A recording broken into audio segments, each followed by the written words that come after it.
love Mark. you, man. Get set. Go. Oh God, that was wrong gear. Okay. I'm here with Rebecca Rusch, Queen of Pain. I have a feeling I'm going to be experiencing the pain tomorrow because we're here in Scottsdale, Arizona for an NV gravel camp and checking out some new bikes, both of us. Yeah. You got a new ride. I was testing a new ride. We'll talk about those in a minute. But basically, tomorrow, we're going to race. Okay. Are you ready? I'm as ready as I'm going to be. Yeah, me too. I'm hydrating, as you I'm are, hydrating. which is awesome. Cheers. You might be a little bit ahead of me. Yeah, maybe just a little. Fantastic. So you're also way ahead of me in training, and just recently, this is why I actually stand a chance tomorrow. You just came off like a 32-hour practice ride for the Iditarod of pushing your bike through the snow. Yeah, I did 125 miles in 32 hours. This is probably a record for the slowest ever. And DNF, I was doing a fat bike race called Fat Pursuit, and in preparation for Iditarod Trail. Gear testing and all that, but yeah, I pulled the plug at mile 125 because I knew I had to come to camp and race you. So right, yeah. I had to rest up for it. I mean, that's a lot to consider when you're out. You had 32 hours to think about that. I wasn't thinking about you. Sorry. It's all right. I don't blame you. And then today we had a little warm-up ride to check out the area, get used to our bikes. You know, a little 5-hour practice ride. Yeah, it was awesome. The trails here and like the way that they connect all the public lands and preserves, and it's pretty sweet that you're in a populated area, but you can connect all the public lands trails. It was really awesome. It's amazing. I mean, it seems like endless gravel single track, basically. I mean, we were riding single track today, which was super awesome. And the bikes did so good. So, but technically we're on gravel bikes. I want to talk to you a little bit about gravel. So I'm hoping you can give me some pointers, some techniques. You talked a little bit about air pressure, but maybe dive into like how I should set my air pressure or tire pressure. And then, you know, cornering. So the cool thing about gravel, it's kind of this like in between of mountain biking and road, and kind of you take some of the skills and techniques from road, some of the skills and technique from mountain bike, and mush them together. And so what I find when I'm a mountain biker at heart first, definitely not a roadie, but what I find when people come to gravel is if they come from the roadside, they run too high a pressure, their body position is really in close to the bike, you know, they're bringing their sort of road style to gravel. And when mountain bikers come in, you know, they've got a little bit wider stance, they're used to wider tire, lower tire pressures. And so it's kind of a marriage of those two things. And I find the biggest mistake that people make is they don't understand their tire pressure, because you're on a uneven surface on a rigid bike. And so really the suspension that you're getting is coming from your body and your body position and coming from your tires. Right. And so the selection of the tire, the tread, the amount of pressure that you have, the wheels that you run, that has even more of an impact sometimes than even on a mountain bike, because there is no suspension. So the suspension is all in the wheel and the tire. Right. What size tires do you typically run? I run, minimum 45. You know, I'm trending towards 50 even, because it's just a bigger surface area. I tend to like to ride my gravel bike on a little more technical stuff, you know, instead of sort of super highway roads that almost seem like pavement. Right. And so I like to run a little wider tire because it gives you the freedom if you're like, oh, I wonder where that trail goes or where that trail goes. And like we're riding today, there's rocks and you can go exploring. So yeah, I run a little wider, 45s and up. Cool. Okay, so when we're racing tomorrow, or when you race in general, where do you kind of take it easy and recover? Like what type of, because gravel, like admittedly, this one's more swoopy. It's going to be kind of hard to pass because I'm, you know, counting on passing you. But for real, like on a gravel race though, yeah, those things are so close, so dangerous. The gravel race though, you've typically got wider open roads. It's pretty easy to pass, pretty easy to pace line and stuff. So like, in a situation like that, like when do you recover and kind of save a little bit, and when do you attack and try and really like put the hammer on people? Well, it's kind of like I said, how gravel is sort of a marriage between road and mountain bike, and so you want to bring both tactics. So if it's a wide open road where you can get in and you can draft and you can take advantage of the group setting, you need to do that. And then, you know, if you know the trail is going to be more technical coming up, that's the opportunity to sort of get the whole shot and get around. But it's a balance of saving your energy and using a draft and kind of like mooching off your competitors a little bit, but then also knowing that, oh, there's single track or there's technical coming up or there's a downhill. So it really is course dependent and kind of depends on your skill, but it seems like, and you can evaluate your group. If they're more roadie type and you know it's going to get technical, you're like, okay, sit in, relax, Right. check it out for a while. Let them do all the work. Yeah, hydrate, eat, let them do the work, and then just be like, see ya. The cool thing about gravel, it's not like there's one group. It's not like, oh, if you're popped off a road group, you're done, your race is over, you might as well go home. You're like leapfrogging groups that are all, there's this ebb and flow that's actually really kind of cool. It's not like there's the front pack, and if you're not in it, you're screwed. And even if it's not single track, there are times where it's chunkier gravel or it's, maybe a double track that's a little more technical. And that's where mountain bike skills come in, and you do need to leave a gap. You're not going to be right on somebody's wheel. Right, yeah. And I think that's another mistake perhaps that people coming from the road make. They want to stay right on it, but that would be a place to, if you are a good technical rider or mountain biker, is to get around and jump to the next group and then the next group, and you're kind of leapfrogging the whole time. Yeah, so I'm usually leapfrogging backwards. I'm waiting for a couple people to catch me. Like, hey. I hang on for as long as I can, Exactly. And then when I peel off of that, I'm just waiting for the next people to catch me. But all right, so one more quick question about just fitness in general and stuff. You're definitely more muscular than most pros, and I tend to be a little bit bigger than a lot of the pros. Neither one of us is the scrawny little super tucked pro.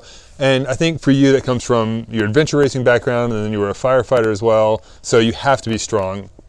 Do you feel like carrying that extra muscle mass is a detriment? Because obviously way more I'm great on the descents, and then as soon as we turn uphill, everyone's like, see ya. Our body, we're dealt a deck of cards, and that's what we have. You're not going to get any shorter. Right, I hope not. Yeah, exactly. And so I think everybody has their place where, they shine. And you shine on the downhill, you're a good technical rider, but I might catch you on the uphills, Pretty much counting on it. A little bit smaller maybe. But honestly, I think you make the best of what you're dealt with. See if I can get a press. All right. It's my gym membership. That's how it's done. And I also think you'll see a lot of riders that are real tiny and skinny and hunched over and super skinny arms. I feel like gravel and cycling in general, to have a little bit of strength and upper body, if you got to get off your bike, you got to run, you got to put your bike on your car, there's value in being an all-around athlete. And even though I'm a cyclist, I do a lot of other things because I think for just general health and well-being of being a human, that it's good to have some muscle and to be able to do a pull-up and I agree. do some of those other things. We could have a pull-up contest. Right, maybe. all right, cool. I was kind of thinking of some feats of strength might be a nice kind of equalizer. But don't they do single speed worlds, I think, you might win the race, but then you lose the other thing. There's something for everybody. And honestly, it's I would never want people to feel limited and be like, I don't have the body type for a cyclist. It's just ride a bike. Oh, you're getting kitted out? Chest cam on, yeah. Oh, damn. You're going to have bike groomer logos. Come on, man. It's like NASCAR. You got to turn the Coke bottle the right way. See that guy? He's making me do something I don't want. Hey, your sponsors will. He's taking it off. 3, 2, 1!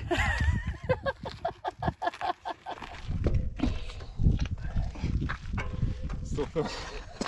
Let me check that tire pressure for you there. I hate you. I love you. I love Mark, you, man. get set, go. Oh god, that was the wrong gear. Okay.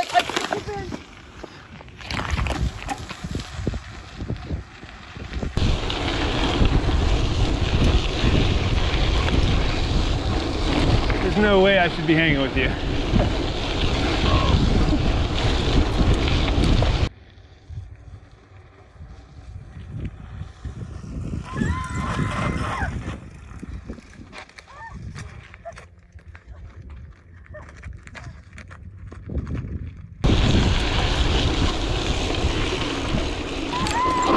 Oh shit.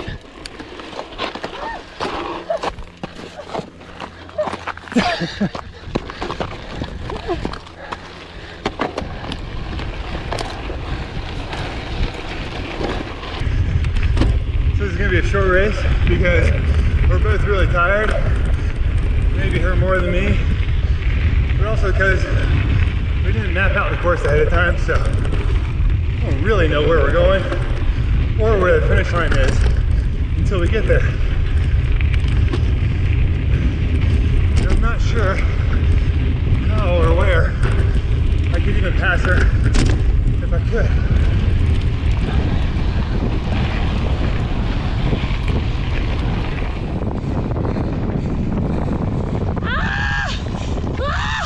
Is this the right way? Sure.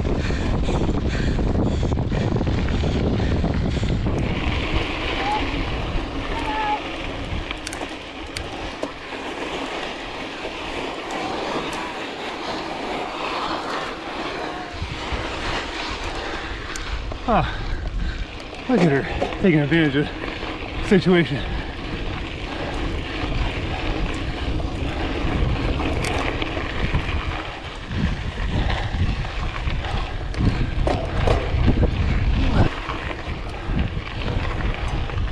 One nice thing about this course,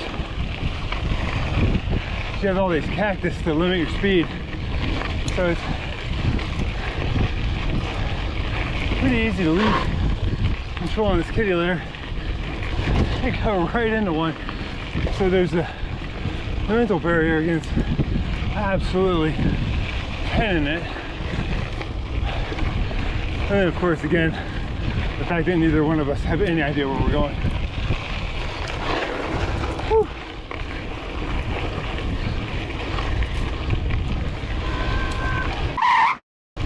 Oh. I'm the finish line. Yeah. Nice job. Good race. Oh, thanks for giving me the whole shot over the fence. Man, it was... I kind of pinched you in the corner. A little bit. I got a little slide. You'd catch up on the little downs, and then I knew like every little hill I had to just like stand and try to power away from you. There was a couple of tricky, like, A, not knowing the course. Yeah, I was sliding having the to worry corners. about like sliding into a cactus. Yeah. It was a little scary. And then horses, and then sand pit. There's a lot in like 3 minutes of Yeah, racing. you took it. She took advantage of that horse situation. As soon as you were past them, you just like, I pop! hammered because I'm like, oh, oh, I just crap. gotta get a gap. But then I almost skid out. Then I kind of got a little excited, and not knowing where the finish was, where Amy's. Yeah. I'm like, oh, she's there. But then I'm like, I want to keep racing. So as much as I say I hate racing, there's actually this part of me that's like, Once you start, you're like, Yeah. you get on that start line, you're like, get in oh it, yeah. But Yeah. right now I'm tasting blood, like really bad. Well, How you feeling today? I'm a little tired. My legs are a little tired. How about you? I'm tired too. Yeah. I'm glad we don't have to race today. All right. Yeah, me too. So I have two takeaways from this experience. Talk to The me. first is try and find a pro who's just killed themselves on some monster ride the day before, and also ask them to do something that's definitely not their specialty. Perfect. Yeah, it's good Yeah, strategy. it You worked gotta out well work for me, I your think. strategy. I think that's good. Yeah. Play to your strengths, right? You should have thrown an And elbow. play to your and then, weaknesses. yeah, exactly. Play to my weaknesses. Yeah. So my second takeaway, we'll go in a second, but you were on a new bike. You Yeah. were running a little bit narrower tires than me, but you seem to be doing about the same as far as traction goes, which is a little Cool. tricky on that terrain, I think. The It's like wheeler. kitty litter. Yeah, Yeah. you're always kind of on the edge of like skating out or not, and Yep. falling into a cactus. Yeah. What size tires were you running? I was running 45 Maxxis Ramblers. Okay. And about 26 psi, so quite soft because we were on kind of technical terrain. Yeah. Well, you're Yeah. a lot smaller than me too. I was definitely running more pressure than Yeah. that. But we'll get to the pressure I was running in a second, because that's my second takeaway. But like, how was that new bike? It was awesome. It was Yeah. actually really fun. Like first ride out in the desert, riding on, wide open roads, twisty single track, a little bit of rocks, and it was really fun. Was that literally kind your of- first ride on the bike? Yes. Oh, wow. First ride here at gravel camp. So Cool. I was stoked. So we're It was both on fun. new bikes too. Exactly. So it leveled the playing field slightly, Yeah. I think. Yeah. Okay. So my second takeaway, you're talking about pressure before the race, Mm-hmm. and for some reason my tires lost a little bit of pressure overnight. So on the second day, I actually felt like I had way more traction. Uh-huh. And I was looking down, because normally, for me, the quick test is you squeeze it, of course, with the hand. You look down, you see when you're sitting on it how much flatter it gets. Yeah. and it wasn't like noticeably flatter, but I feel like when I was riding, I was literally on the edge of squirm, right? And that's like, to me, that squirm is a very discomforting feeling, and I don't like it. So somehow whatever I ended up with was like perfect, and it was the right amount of comfort, traction, and kind of compliance and stuff. So I think there's a super fine line between what is the perfect tire pressure, and 1 psi one way or the other can like make the difference between feeling super skatey and feeling confident.